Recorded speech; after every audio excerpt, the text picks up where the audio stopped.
Welcome back, folks, to the Business Blast. This episode of the show is brought to you by Satco. Go to satco.com, especially if you're an electrical distributor and you want to not have so many lighting vendors. Satco's got everything. Go to satco.com. That's satco.com. What's up, Greg? How are you doing today? I'm doing good. So one of the fun parts about doing this lighting podcast is we talk in addition to what we record. I don't know if people knew that, but we actually talk off air as well. And, we don't record everything. Part of the problem is that we have to stop talking sometimes. And we were talking the other day, and you mentioned that you always learn the hard way. Explain what you mean by that. So that's interesting. So I think there's something in the entrepreneurial spirit that wants to overcome obstacles or overcome challenges, or that's fired up by challenges. And so my entire entrepreneurial life is just really the history of failures and problems. And sometimes when you think you're actually overcoming a problem and you fail, and then after you realized you made a really bad rookie error. And now I'm at the point in my life where, you know, I have 20 years of being an entrepreneur. It's a long time. There's not a lot of things you do in your life for 20 years. Right. You know, and I just know that so many mistakes that I've made over the course of my life and things that I haven't done the right way and interactions that I've had that haven't been handled properly and dealing with things in certain ways that I have the scars of all that. Are scars good? It is what it is, man. I mean, there's something to being battle-worn or whatever. You know, we use war metaphors sometimes on the show. I think it's a little bit much because there are people that have really fought battles, real war battles. But from my perspective, there's something to experience, and there's something to having experience that can't be taught, and that's savvy. You know, you become. I've seen people that have spent, you know, years working for a corporation or whatever, and in one single environment, and have done something, and they've had great lives and they enjoy their life, but you can see the naivete in them at times. And I look at that, and there's like a bliss to that ignorance. But would you re-choose it? I don't know if I would. You know, so many of the things that I've gone through in business and in life have taught me so many lessons that are now almost incorporated into my gut instincts. And particularly when I deal with people. Like, I have a real sense of people's intentions, why they do things, what they're up to, whether they have a good, they've set upon a course towards largely what's good, or if their intentions are less than savory. I've really come to be able to see that and in business and in life. And that comes from the experience of battles and getting burned and making mistakes and trusting professionals. Like, one of the things that you have to do is not trust professionals. Like, that is such a mistake. Like, one of the things that people say is like lawyers are a perfect example of this. It's like, well, my lawyer told me to do this. First mistake right there. You just made your first mistake. You never do what a lawyer tells you to do. Mm-hmm. Okay? You tell a lawyer what to do. It's actually the other way around. Okay? You give your counsel instructions. That counsel advises you as to what the possible ramifications are to any given choice that you may make. Well, you don't do what those guys tell you to do. They're the worst advisors, lawyers. So why are they considered professionals then? No, they're purpose? They're professionals at whatever they do. I mean, they're a professional, like the professional class would be lawyers, accountants. These types of they're just not tradesmen, I guess. They're They have degrees, they have letters after their name or whatever.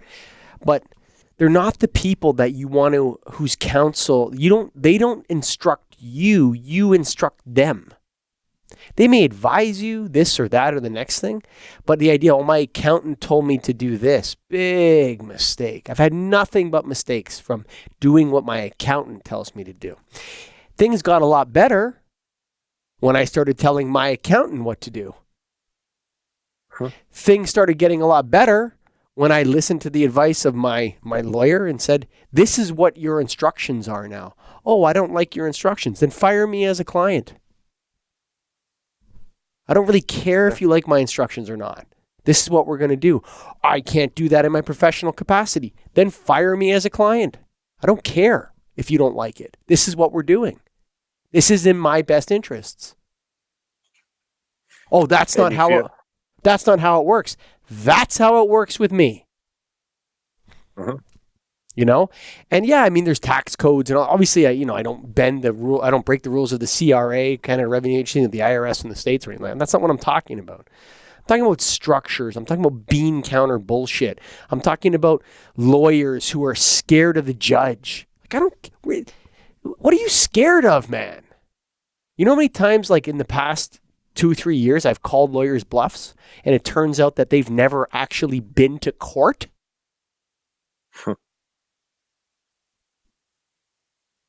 Stuff you learn.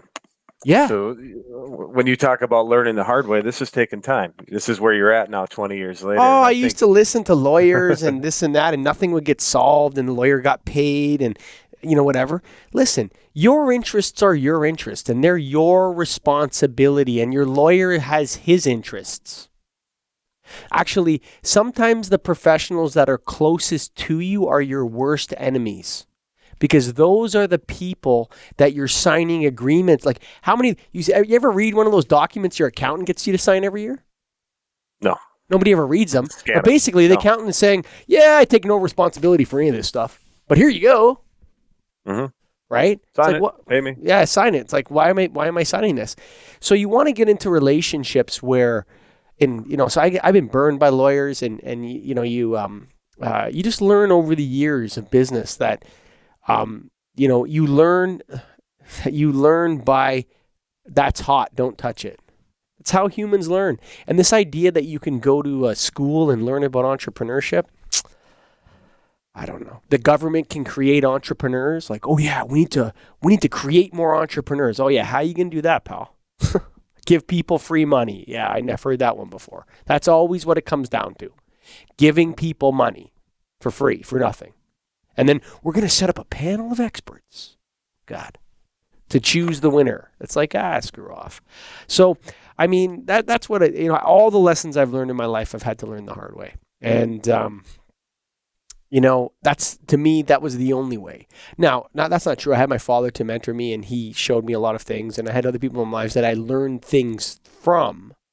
But I had to take the actions that they instructed me to do in order to build the momentum and the belief in those actions. So there's something about doing that matters in life. No, for sure. And I think that's the point, is that there really is no easy way. You said you always learn the hard way. I think everybody who learns and grows learn the hard way. You have to. It comes from making mistakes, and you have to make the mistakes, and then you have to remember the mistake so that you don't do it again. You probably will, and you'll do a degree of it, but you need to think about it and say, okay, and take ownership of it. Yeah. Remember, that's number one too, is, hey, I made the mistake. I'm going to learn from this. I'm going to grow and get better because of it. Okay. And I think that's the mentality. Here's a good rule. Don't complain about anything unless you're willing to do something about it immediately. Yeah. Don't complain about it then. Oh, this and that and da-da-da. Like, how many people in the United States complain about the government but don't vote? It's ridiculous, the amount. Yeah. Like, if you're not willing to take action about the problem, why are you complaining about it then? There's something about not doing and speaking that disgusts me. That's the right way to put it. I think there's something you and I learned a while ago when you complain about maybe people that you employ. Oh, Yeah. You think that they're the problem. The real problem is the person that hires them. And if it's Yes. you and me, and we've learned that too. Yeah. I mean, only a dipshit hires dipshits, right? That was the or oh no, that wasn't it. Only a dipshit keeps a dipshit employed. Yeah, if you're going to complain about being a dipshit, who's the real dipshit? And not only that though, but what a jerk you are for thinking one thing in your head about someone in your presence and then lying to their face when you see them. Mhm. Like you have someone in your office and you're like, this guy's a stupid idiot. And you're talking to your buddy in the hot tub in Minnesota about how stupid your employees are. And hey, man, how's it going? Nice to see you. What a fraud. What a fraud. And so over my life, I've seen this in myself and, I've seen myself behave in bad ways and I've seen myself blame people. Blame. Cowardly. Blame is so cowardly.